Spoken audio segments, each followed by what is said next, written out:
versus Purdue's A team. Finnell here is Purdue's top player, international master. Nico is Yale's B team's bottom board, their fourth board. This is Division 2, Week 3. We're starting this match right now. This is the first game of round 1. Let me make sure I'm following everyone else as well. The players have just started.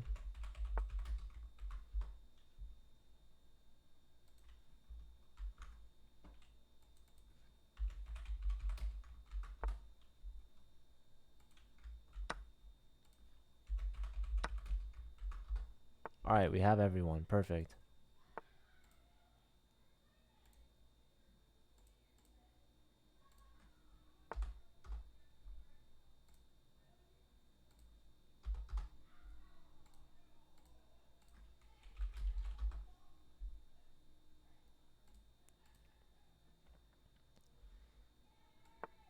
All right, so what is going on in this game? This is board 1 versus board 4. We can look at Yale's board 1 versus Purdue's board 4. So Purdue definitely has a stronger team on paper, but this is Yale's B team. So Yale's A team is playing in D1. Purdue's A team is in D2 along with Yale's B team. So it's partially the reason for the mismatch, but these are two evenly matched teams. Purdue just a slight favorite. As you can see, their board 4 for Purdue is only 1,900, and Yale's board 1 only 2,100. Comparing that to Purdue's top board, International Master at 2,300 versus Yale's bottom board of 1,600.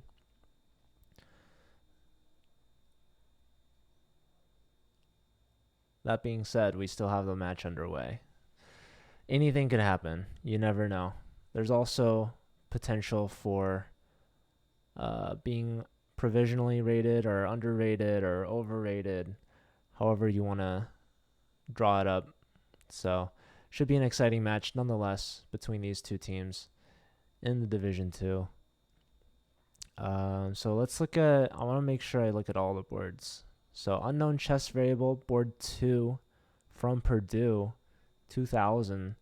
Mimima, board 3 from Yale, 1,600. Going after this knight here, it's a little awkward.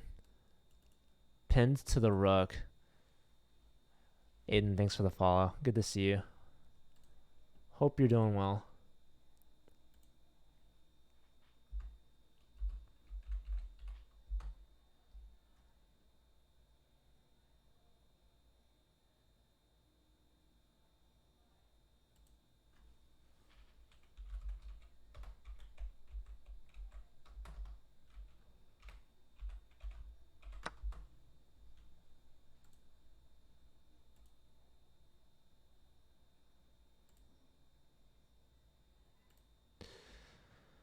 And this is the last board, Master Mr. Poopy from Yale. I think Mr. Poopy followed on Twitch earlier this morning, so that could be him.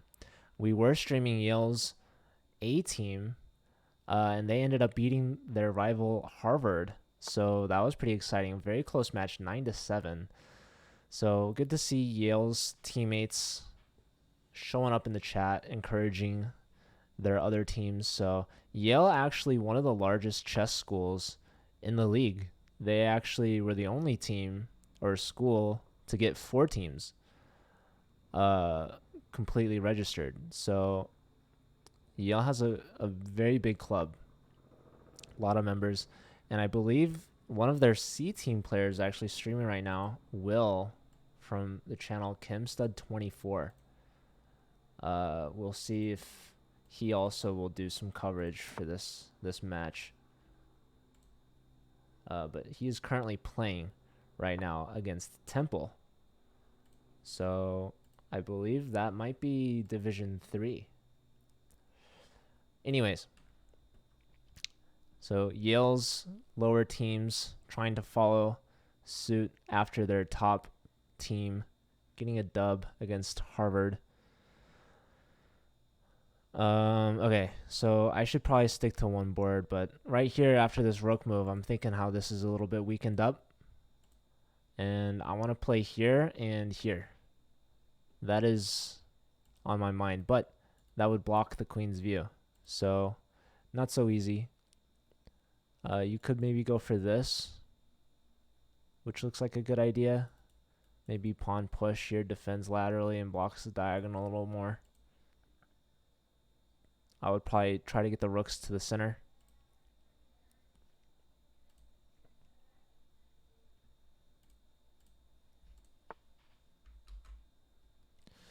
Let's look back at Fennel Shaw here. This is a board 1.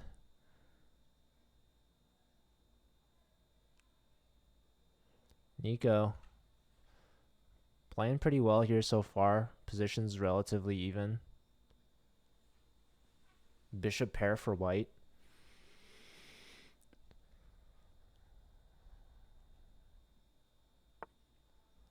Pushing the pawn. I would like to see some play in the center here, I think. But you don't want to give this up. So potentially prepare for this somehow. I'm not sure how far off this pawn's going to go. But Nico needs to find a move. So they've played with the A-pawn. Only a minute 50. Fennel about a minute more than that.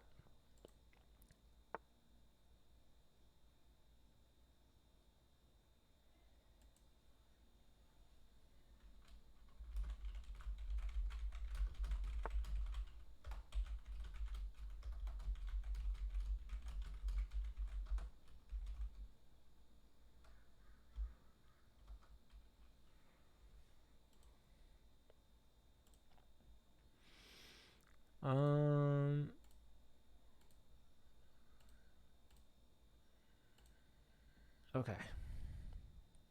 Yeah, Fennel thinking here. Decides to bring the knight back. Opening up the d file a little bit.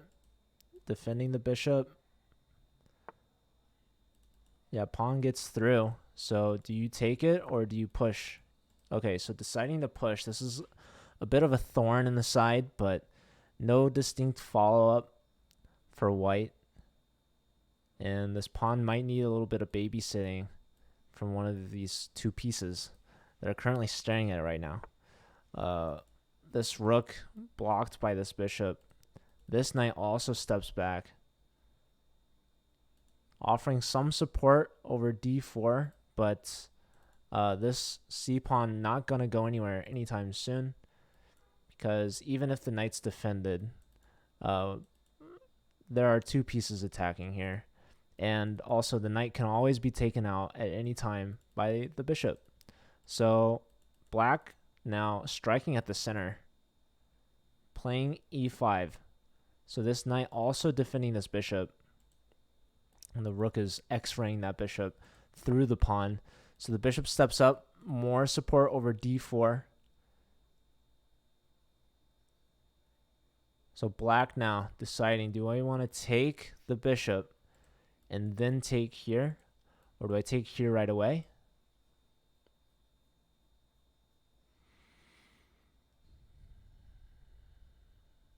Both sides about a minute now. I mean, for how different these players are in terms of rating, I think Nico is playing great. Down half a minute on the clock. But bishop pair seems good to me. This is a weak pawn.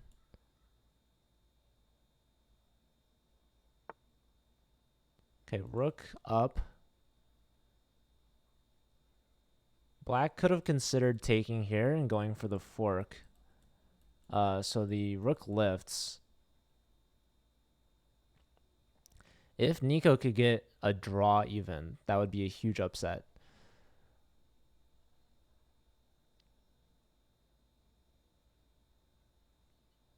The board fours always trying to look to get points wherever they can. But if you get it against the top board, that is huge, and it really sets the tone for the rest of the match. So we see a trade on f3. Knight coming in, hitting the bishop, hitting the pawn. Bishop steps up. Very nice centralized square, looking right at the heart of the king, defending this pawn. Now the rooks are doubled on this pawn. We could see knight here hit the bishop. Is black threatening to take this? I think so. Bishop takes, rook takes, rook takes, rook takes. So black is threatening to win a pawn. Nico defending the pawn. But again, I think, no, knight coming in, hitting the rook, but blocking these rooks. So rook steps aside, maintaining contact with the pawn. This knight hops in now, looking for a fork. King steps opposite the knight, so guarding e2. But now you have back rank issues, potentially if this rook were to leave and one of these rooks get back here. There is a knight block though, so no mate necessarily. We have f6 trying to block this a little bit. We do see a rook lift. Okay, knight back hits the rook. Nico's low on time, 20 seconds. Fennel under 40. Oh, we have a result. Lemaire versus Panda. So Lemaire, the board 4 for Purdue. Getting it done against the board 1. Lemaire with the point. So that is huge for Purdue. Not the start that Yale wants. This is a threat to take the bishop. 7 seconds. Got to bring the bishop back. Or defend with the knight. Knight here. Trade. Rook takes. Yeah, these rooks are paralyzed by this one. So at some point you might consider giving up the pawn, because now this pawn's a goner as well. 2 seconds. 1 second. Yep, black is picking up the pace now. White barely getting the moves off in time. Rook opposite the king, so king steps aside. Rook here, blocking that pawn, going after this. If push, you take here, so defending laterally. Oh my god, 2.4 seconds. Rook here on the d file. Let's see, rook here maybe. Even under 30 seconds, it feels like an eternity compared to white's time. Making moves with less than a second on the clock. Threatening a8. How do you defend that? You take here. Rook takes, rook takes, rook takes. Now this passed pawn is on the move. Rook gets behind the pawn. We could see a check here. Could also see an attack on the rook. Okay, putting pawns on light squares opposite the bishop. Yeah, rook here. Oh my goodness. Again with less than a second. Nico flags here. So Fennel gets a point. Lone Blaze beat Master Mr. Poopy. The 2 rooks. Here's the last game. Oh, and we just finished. Okay, so hold up.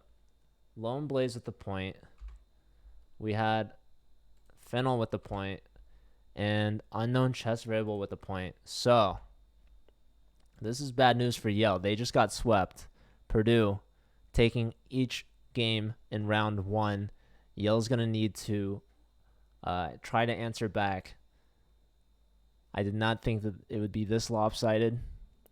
But it looks like Purdue has almost every player above 2,000, except for their board 4 at 1,900. Yale has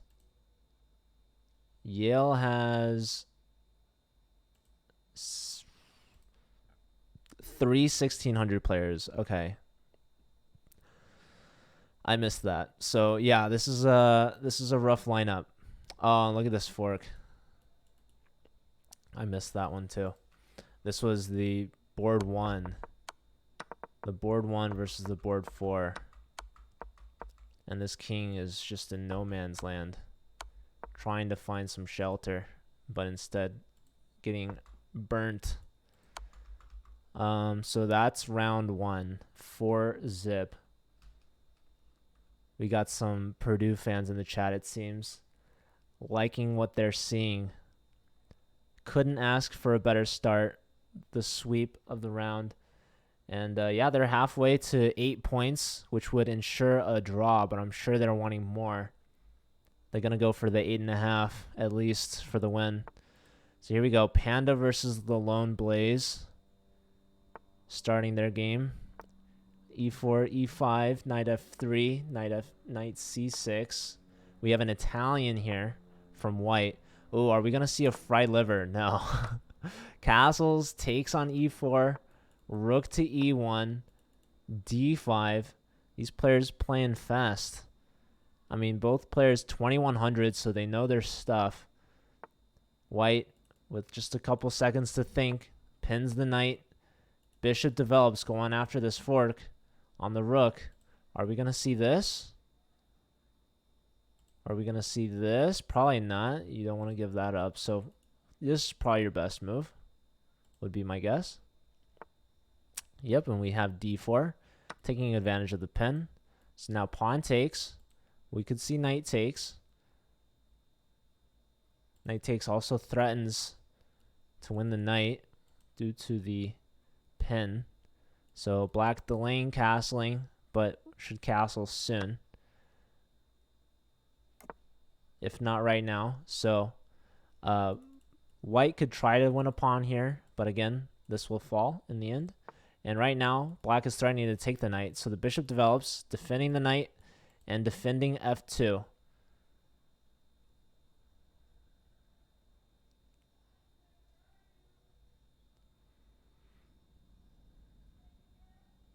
We could potentially come here, is what I'm thinking. So all 4 games from round 2 are underway. What is going through black's mind right now? So taking.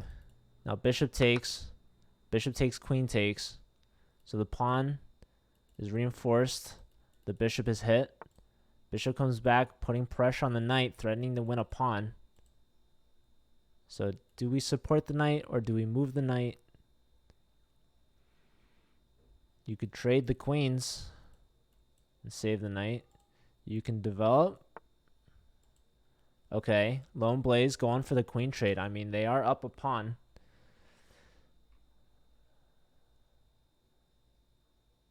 If the queen moves or denies the trade, we can take on B2 potentially. If you don't want to move the queen, you have to play here. Otherwise, you're trading or you're retreating. So if you retreat to defend this pawn, you're going to give up this pawn. So you kind of are forced to trade here. Otherwise, you're going to lose one of these 2 pawns, which you don't really want to do. So queen takes, knight takes, and you move on from there. Knight develops. Yep, we see white take. The knight takes. Knight develops to D2. Now this bishop can come out. E6. So both sides fully developed. Position relatively equal, but black is up a pawn.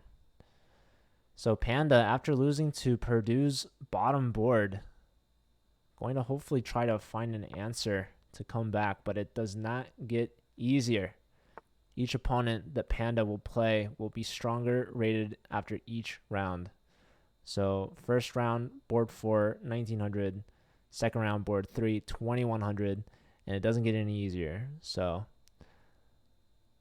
if Panda can't win against the board 4, it's going to be a rough match for Yale. But Panda's going to try their best to keep it close. Try not to give up any more points. But again, this Purdue team is really strong. Knight H4.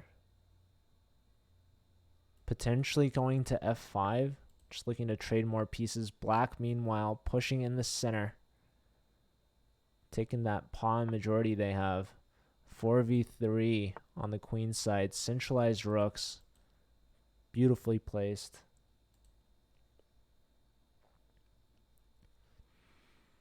Preparing some pawn pushes. And yeah, Lone Blaze also looking good on the clock. Up a minute over Panda. Let's look at some... Okay, I like this move a lot. takes advantage of this last pawn push, hits the rook, asks the rook a question. Where do you want to go? You want to go to f8 or e7? Or do you want to block off and trade more? I think blocking and trading is potentially the best for black because this rook is optimally placed on e8. You don't want to move it. These are awkward squares for the rook. It's hanging on e7. That pins this bishop. You go here, well, then it was a waste of a move to go to e8. And your rook's kind of blocked behind the pawn. So bishop to d7 is found, offering bishop trade. If takes, we can take with either the knight or the rook. Probably with knight might be a little bit better, because if you take with the rook, the knight takes, or rook takes, then knight takes. And the rook can come over with tempo, and it's just a little sloppier. So white decides to trade down. Black now has to decide, do I trade off a pair of rooks first, or do I take here, or like this? But again, I don't like having the knight to take back on the back rank. So knight takes right now, maintaining the tension with the knights, or the rooks, excuse me. Knight hops into f5, potentially looking at d6. So the knight moves back. This is optimally placed on f6. Knight is blocked from coming here. So we might see the knight come up here at some point. f3 puts the halt to that. Says no go for the knight. So this knight's future, perhaps here to here. I'm looking at this square as well. This is a very beautiful square. Right now it's under control by white, but things can change. We could see d4 when the time is right.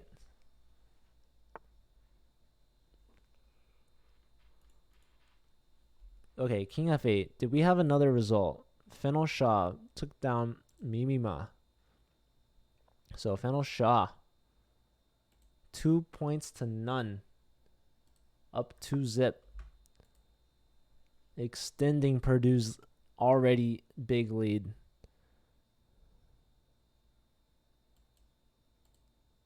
So, will Fennel be stopped? Can anyone take Fennel down? That first match was good, though. I like how Nico played. Nico played really well. Let's look at Nico's game now. Nico with the black pieces. King a little bit on the airy side over here with the queen staring down her neck. Maybe I should say his neck. Anyways, black trying to open things up. Going for the pawn push. White takes. The queen takes back with some pressure on b2. How to defend this? It's kind of awkward. Yeah, rook b1 now. This rook has to stay tethered here. You don't want to lift this rook. If you lift, then there's rook takes knight. Actually, what's going on in the material imbalance in this game? Unknown chess variable is up in exchange. A rook for a bishop. The dark square bishop.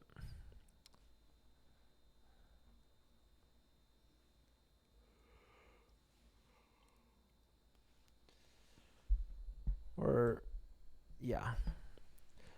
Yep, so white has the exchange. Feeling pretty good. Time is dead even. As of right now. So the knight goes back. We've got a fianchetto knight by black. Not ideal. But the knight is only going to pivot there. So gonna eventually land on e6. Rook and queen lined up. Pressure here. So the rook steps up to defend. And now we're launching an h-pawn. So kind of keeping this knight tied down here. You don't want to see this happen and have white just open everything up. So if the knight is still here, you can control this a little bit better. But if the knight stays, then white can continue with their attack, inching the pawns up one by one. No, the knight goes away immediately to e6, going for the activity, looking at d4, trying to get this bishop involved. And white ignores all of that, as they should. Knight there, who cares? Open up this H file. I would have gone here. Maybe that was a concern. I'm not sure. But I would have probably gone here or something. And then maybe this. I don't know. Then go here. Or you could always just go back. Anyways, pushing the H pawn through. Bishop develops. H takes G. Open up the H file. Open up the F file. Just plan either rook over to H1 at some point. Put the queen here. That's the thing about these tricky bishops, though. You have a queen check, king runs, and not a lot of checks to follow up. So there was a trade on D5. That pawn is left on D5. It's relatively weak. The knight and queens are opposite, but this queen is defended twice, just like the counterpart, defended twice. Can we play here, kick out that knight, and then trade queens? Which piece would take back? Probably depends. So you probably play here, probably knight here is my guess. I don't know. But just hitting that, well, defending the queen, probably mostly. Anyways, bishop develops, defends the pawn this way. Did not want to play here, it seems.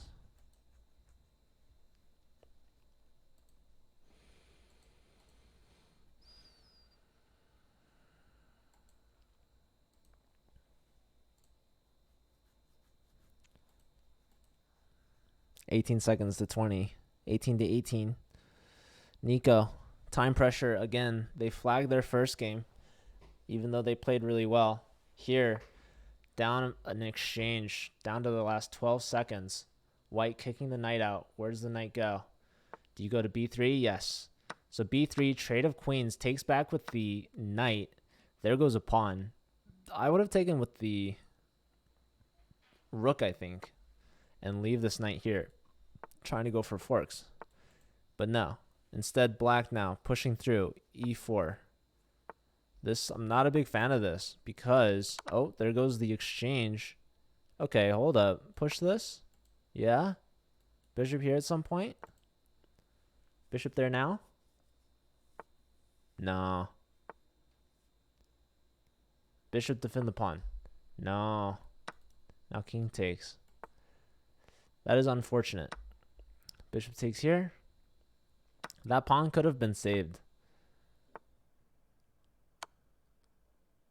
Oh, got to block with the bishop. There's a very strong bishop here. So now I'm guessing rook here is like kind of a must move. No, it's really not. Now you have rook checks. Rook check, and I hope he goes here. That wouldn't help much. Oh, but the pawn... What am I thinking? Pawns are going this way. Okay, there's a check to win the rook, but the king is defending the rook. And yeah, Nico times out a second time in a row now. Ooh, Master Mr. Poopy gets a point against Lemaire.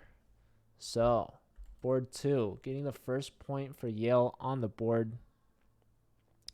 Who won unknown chess variable, also 2 for 2. And let's look at this last game here. Both players under 30 seconds. Panda versus Lone Blaze. Lone Blaze up 3 whole pawns to absolutely no pawns. 3 pawns versus no pawns. Who are you going to take? You're going to take the 3 pawns all day. So Lone Blaze should win this against Panda. Panda yet to find a first point. So the second round, a little bit better for Yale than the first round, but not good enough. Losing 3-1 is still pretty bad, but at least they're not shut out. Lone Blaze improves to 2 for 2.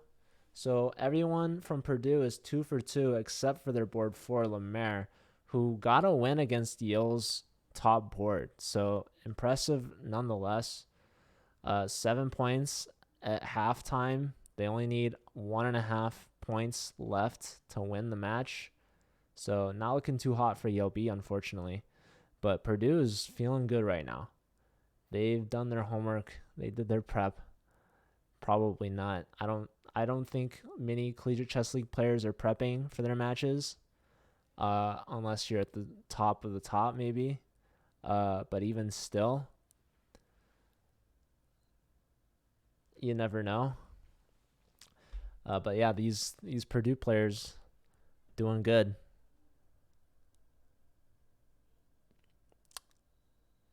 Probably gonna end it. I'm calling it in the third round. But by how much is the question. And the points matter, so the points could be used for tie breaks at the end of the season to determine seeding. And also who makes the playoffs even. So Yale only 1 point so far out of 8 games. Not doing as well as they'd like, but they're going to fight till the end. They still have 2 rounds left. Seems like they're taking a little break right now. All right, and here we go. Start of round 3. Fennel Shaw, the international master from Purdue, against Master Mr. Poopy, who has the only point from Yale.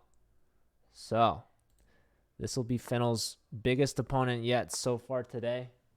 But the rating difference is still pretty big. Fennel is by far the favorite to win this one.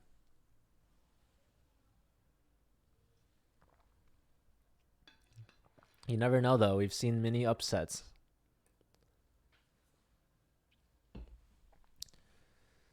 Many upsets. So, anyways, Purdue's going to try to see how many points they can rack up. Yale could still win the match if we have a reverse sweep. Like they win all boards on round 3 and round 4. They would win this match 9-7. The odds of that happening, though, are very small. Like, very small. Like, I don't think it's going to happen. But it's possible. You never know. We could make Collegiate Chess League history right now. All thanks to Master Mr. Poopy leading the way for Yale's B team, destroying International Master Fennel Shaw from Purdue. One can only imagine. Perhaps that's what Yale's been going for. Yale has Purdue exactly where they want them. Up 7-1 going into halftime. Purdue absolutely scared right now. All right, I'm just messing around. But we still got half the match left, so the match is not over until all the games are played. I only see 2 of the games started so far. I don't know about the other 2, but we'll just stick here for now. We'll stick with Master Mr. Poopy. Sorry, I was thinking of someone else, probably. Bota's Gambit. These queens are very secure for the time being. They're secure. So yeah, bishop hitting the pawn, threatening to win the rook. So the knight develops, blocking this diagonal. Also with the punch on the pawns. If pawn takes, we could trade queens first. Then bishop takes. If pawn push, we take this pawn. So yeah, how else would you defend this? Would you move the queen? Maybe, actually, because this is a discover check. So this is somewhat possible. Black then would probably just castle. Master Mr. Poopy, I mean, the position's not terrible or anything, but look at the clock. I mean, Fennel Shaw literally only spent 5 seconds so far, and they've moved 10 times. So, you know, that's half a second per move. Meanwhile, Master Mister, less than half of his time left on the clock. Spent some time there on that bishop trade with the follow-up e5. Hitting the queen. Queen comes home, d8, and now we've got this very advanced, connected d6 pawn right in the heart of black's position. So, Fennel up a pawn, but this is pretty annoying. This is not something you want in your home. This is like a very old, outdated chandelier that needs to be dusted very badly. So the knight comes in, hits the queen and the pawn, and probably going to develop this bishop here, defend the knight. Oh, but this pawn is now hanging.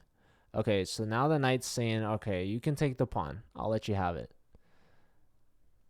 That's on the house. White is going to say, no, I'm good. No, thank you. Probably got to defend that somehow. Would you castle queenside? That's probably a bit much. Knight here defending the fork. This bishop needs to come out. White needs to castle. 1.5 minutes to 4.5 minutes. Okay, all 4 games are now underway. Yeah, not looking too good for Master Mister. Yep, bishop develops. Probably going to come here. I mean, this isn't that like decisive. These pawns are super aggressive, and it's not very clear on how black will make progress. But I just have a hunch that Fennel Shah can get the job done. Finally going under 4 minutes. Goes for the queen trade. Simple enough. After queen takes, rook takes, you're threatening to come up this way. And go after this pawn base. Probably white will try to strengthen it. And black will try to undermine it again. That's going to be the way of this game.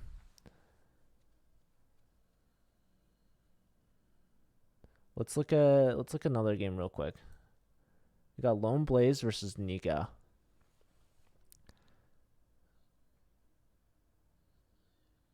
So black, keeping the A files closed, does not want to trade here. Pushes through. So after pawn takes, we'll see one of these pieces take back, potentially trading queens off. Both sides even on the clock. Lone Blaze is up a pawn. Okay, takes with knight first. Perhaps going to cement the knight in with a5, but that does give up bishop check. You could block with the knight, but then rook to the c file is going to be annoying to deal with. So black at some point probably going to castle. Probably not now. You want to save the bishop because you don't want to have these doubled pawns here. Because you will have white's 2 pawns holding back black's 3 pawns. So even though material is relatively even, that would be a good way to be playing down. So you don't really want to allow this to happen. Probably bishop back or bishop forward. Probably just a bishop move in general. Oh, let's go back to Master Mister. Less than 20 seconds. Fennel, meanwhile, 3.5 minutes. Knight, yep, these pawns are now off the board. So what happened? Did white push one of their pawns? Oh, you went queen here? Yeah, after you trade that, that pawn is just a sitting duck. No saving that one. And yeah, with that, the house is gonna fall. We've got 3-on-1 majority here. Kicking out all these pieces. Although this pawn looks like it's going to fall. Yeah, black going for the activity. I love this move. saying, go ahead, take my knight. I'll take yours and defend the pawn at the same time. So the white knight says, no, I'm going to go back and trade this way. So bishop takes. Rook now on the second, very active. Oh, was that a free rook? That, my friends, was a free rook right there. And, yeah. I mean, the only hope is to... I mean, you could have even sacked the exchange there. But, yeah, there's no stopping the pawn. Yeah, rook here. Promote rook takes, but no. There goes the second rook. So, Fennel getting another win. So let me mark that. They're now at 3 out of 3. And with that, they clinch the draw. So no reverse sweep from Yale. I think if Master Mr. Poopy could have won that, that could change the trajectory of the rest of the match. Imagine the morale boost the Yale B team would have had they seen that Master Mr. Poopy beat International Master Fennel Shaw from Purdue, the top board. I'm sure that momentum would have propelled Yale to a monumental, historical comeback victory. But now, after that crushing defeat, this Yale team is demoralized. And knowing that Purdue has clinched the draw with 8 points, they probably don't even want to go for the draw anymore. They were only here to win. And now they would have to win every single game to draw it, but I don't know if they even want that anymore. I don't know if it's worth it for them. Okay, enough jokes aside. Basically, Purdue just needs a draw to win, but Yale will play on, of course. I like this knight maneuver from white. Both sides under a minute. I'm looking at this. Boom. Hits the rook. Rook moves, and then boom. Knight check. And then rook moves. Rook here. Rook takes. That's right, Benjamin. None of these players want to draw. Well, I mean, maybe someone from Purdue will want to draw to clinch the win, but I'm sure they're more than confident that they'll get a win eventually, knowing especially that they still have a whole nother round after this.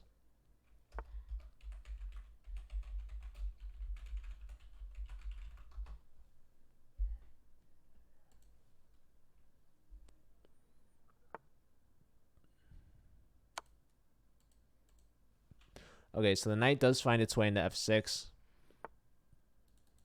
The king moves. Rook over here. Plan is to double. So the rook comes back now that the knight is no longer hindering it.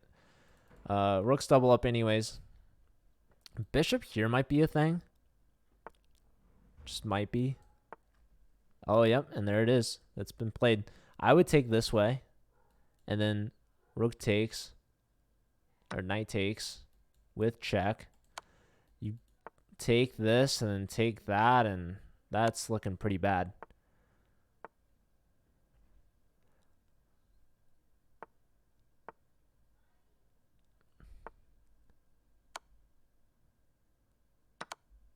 Yep, so there goes the pawn.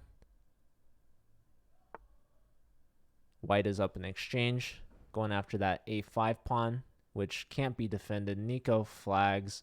Lone Blaze gets the win on the board, but also for the team. That seals the deal, but they still have a couple games left. Okay. I think I should have a stats command if you want to know my rating.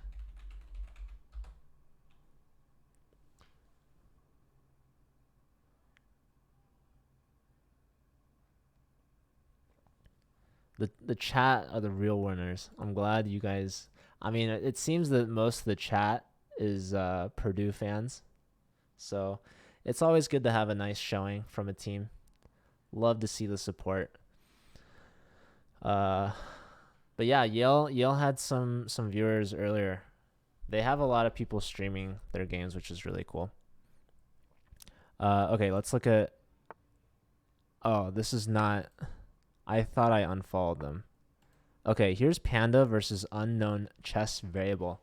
Unknown Chess Variable, definitely one of the X factors in the league. You can never count a team out that has the Unknown Chess Variable on it. Why? Because you never know what's going to happen. It's an unknown variable.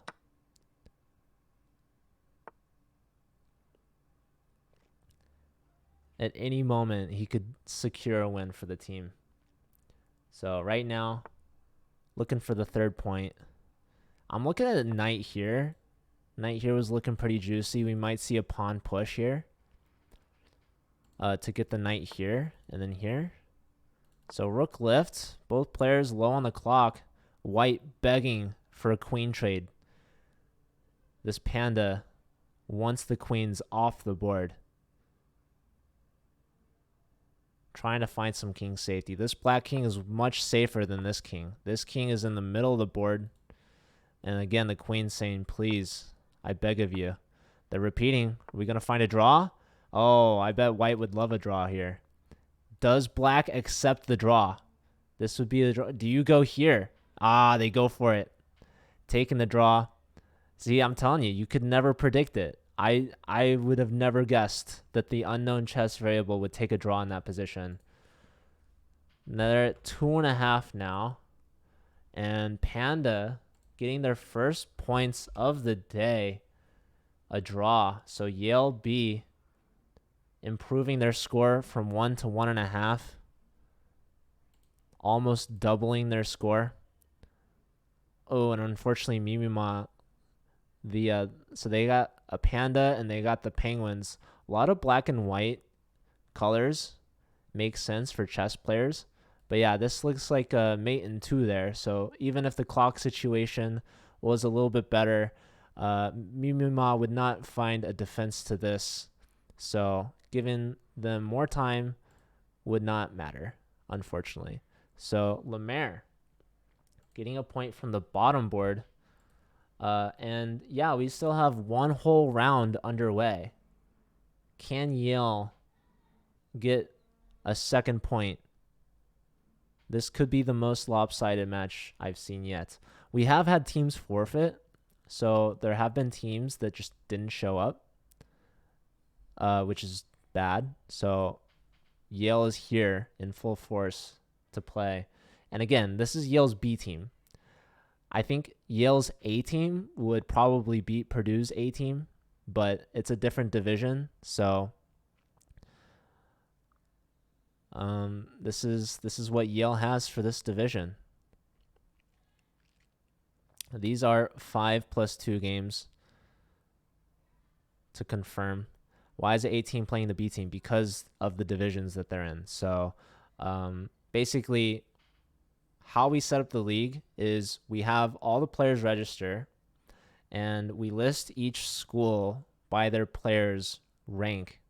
So you have a list of each school's roster and their top 4 players will be their A team. The next 4 players will be their B team. And we take their averages of their ratings and then we list each team by their average rating and we take the top 16 schools or teams, and that's going to be the top division. The next 16 schools will be the second division, and so forth.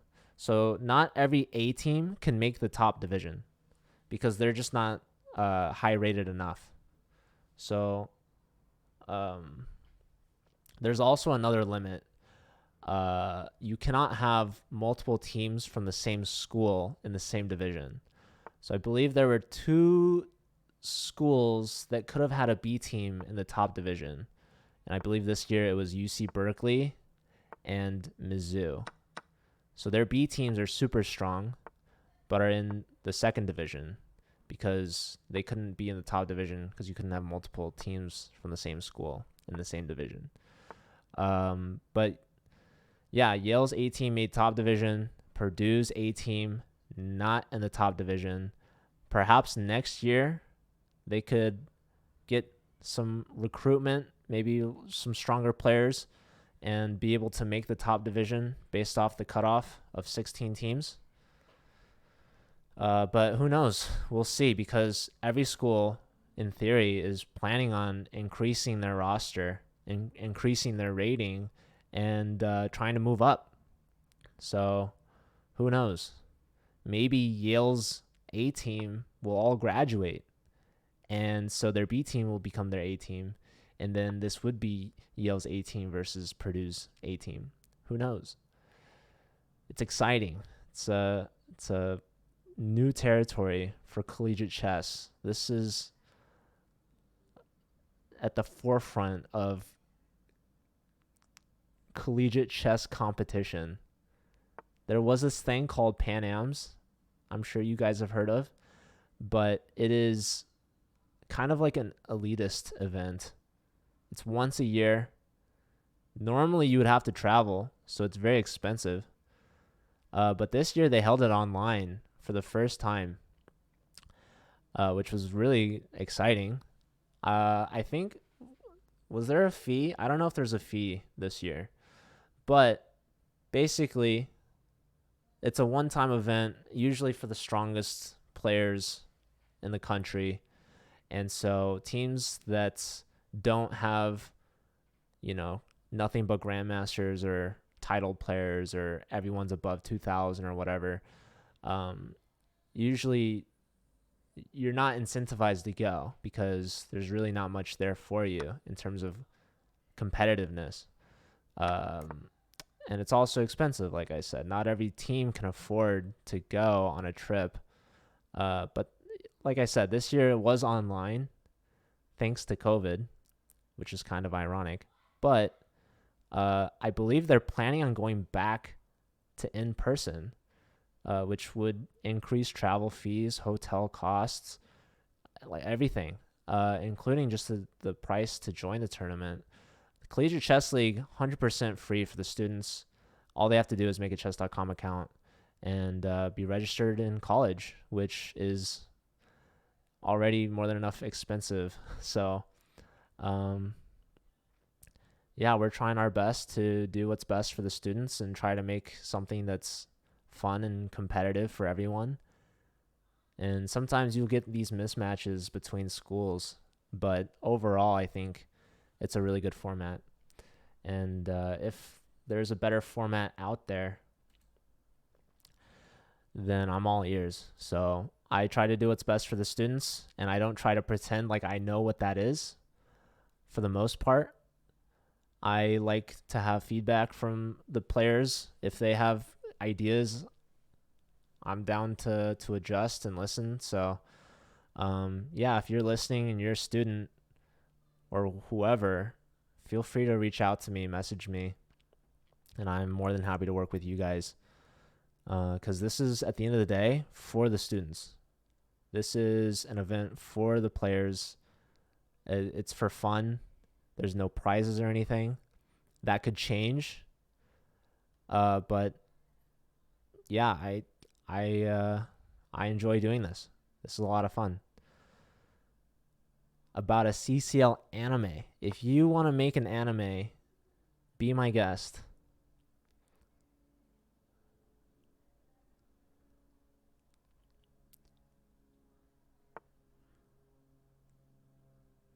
Yeah, it's relative to the average rating each year, so things could change. It's based off the players that are registered. But maybe in the future, if we have enough teams readily available, we could do potentially a specified cutoff point for the rating. It's just hard, though, because if you do that, you never know how many people are going to be in which group, right? And also, players' ratings will change and fluctuate throughout the season. But basically what we've done is we just took a random date for the registration date deadline and just set that arbitrarily as the player's rating. And then as long as we get the top 16 or whatever, we list the schools by their strengths. Obviously, there's going to be a little bit of fluctuation, but in the end, you're going to get a pretty accurate list of schools by their rating. And that's what's most important, is that you just list the schools by their strength. So, all right, looks like Mimima lost to the Lone Blaze. So the Lone Blaze going to flawless 4 for 4. Taking down every player from Yale's team.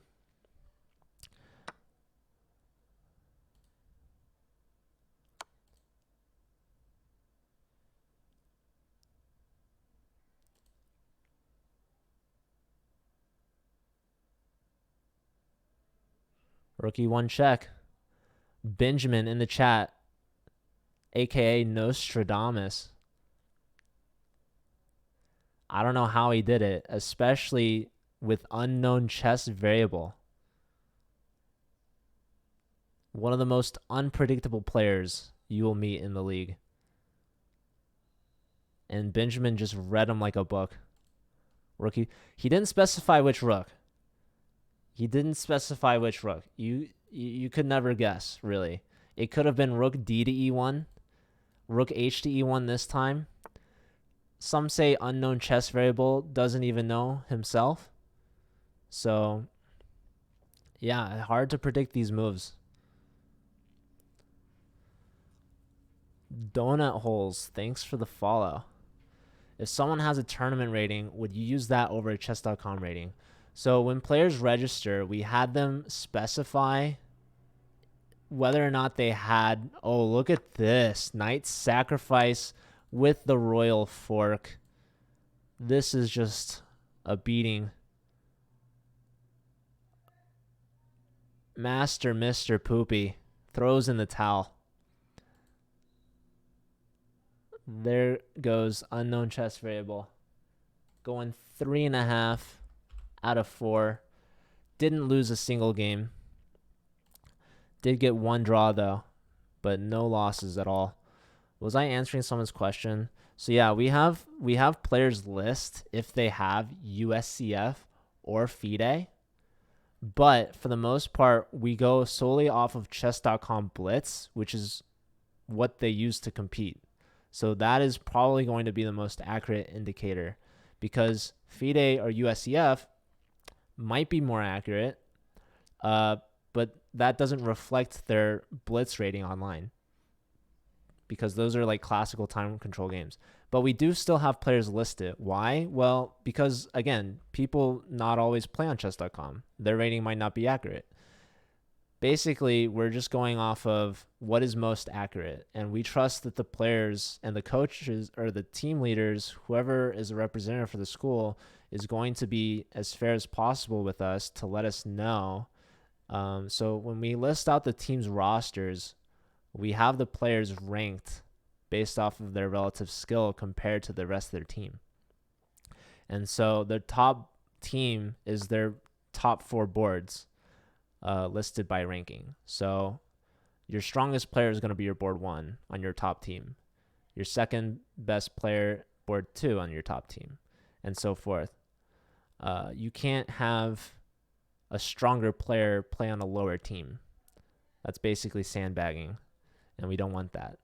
Now, if players have lower chess.com rating, let's say someone just made a chess.com account and their rating is set at standard, whatever that is, or they play 2 games or whatever, we'll have them play as many games as possible. But if they couldn't get their rating up to be perfectly accurate or reflective of their true strength, we will then look at their USCF or their FIDE or whatever, and just be on a conversation with the team, the players, and their leaders, and just make sure that that player is put on whatever team, on whatever board is most accurate of their actual skill. So there's a lot that players could do to work around that if they wanted to. But at the end of the day, if they're put in the wrong spot on purpose, then that's just cheating. So there's really not much I can do for that, other than just being aware that, like, hey, this lower rated player just destroyed an entire team of like 2,000 plus players. Like, this isn't right. Then yeah, that would draw my attention. I would talk to them and say, hey, like, we need to take appropriate actions to make sure this doesn't happen, right? So like this isn't fair, and that's in our rules and guidelines.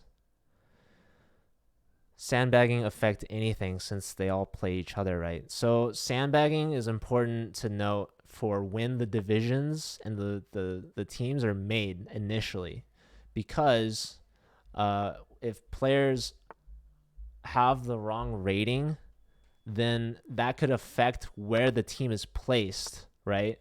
That could be the difference between a D1 team or a D2 team. So it's important at the beginning.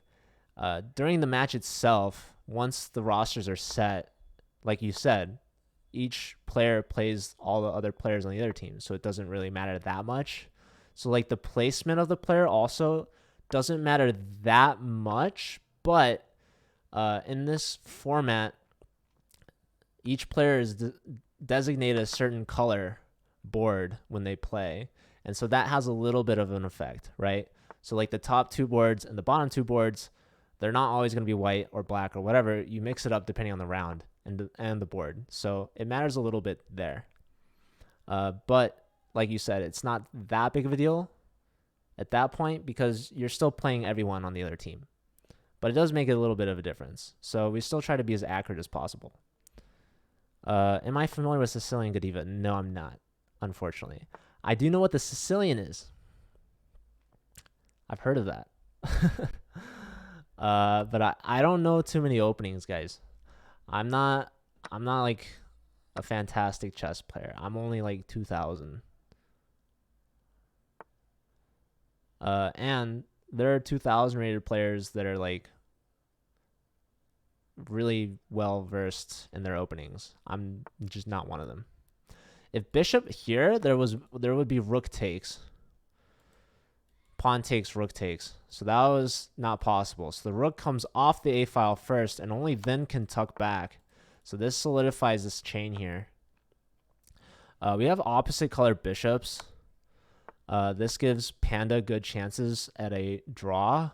But look at these beautiful rooks. So the king's making some space for himself. And the king's going to tuck back here. Taking with the pawn, that's very interesting. I would have thought king takes. So now rook check.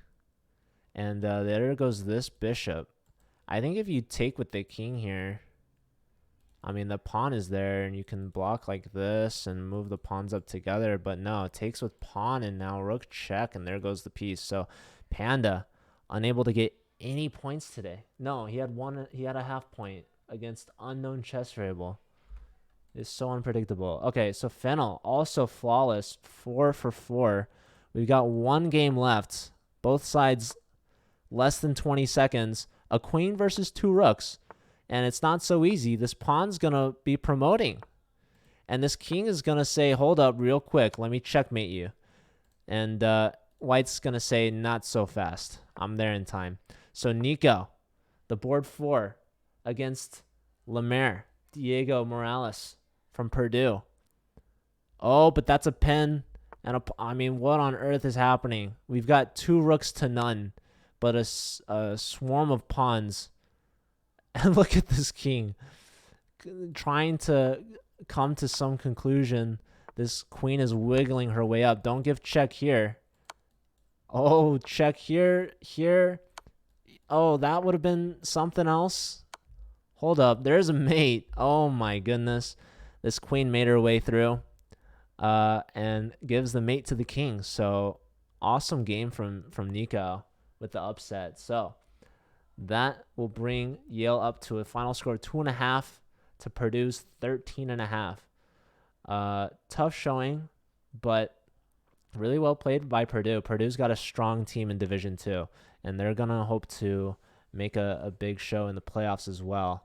We'll see. I don't know their overall ranking out of all the Division II teams, but after a performance like this, you can't help but be inspired.